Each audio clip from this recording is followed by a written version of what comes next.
Hello! In this video I will show you how to set up VPN on VIVO V30.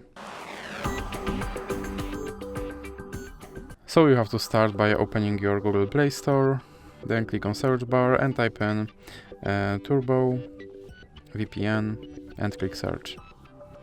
Now select this application and click install. Now you can click open and then click agree and continue. And then click X to close this ad, and now click on allow and click consent. Now click on this button to start your VPN and click OK. And now you can close this ad, and as you can see I'm connected to VPN in United Kingdom. So that's it for this video. If you liked it, please remember to leave like and subscribe.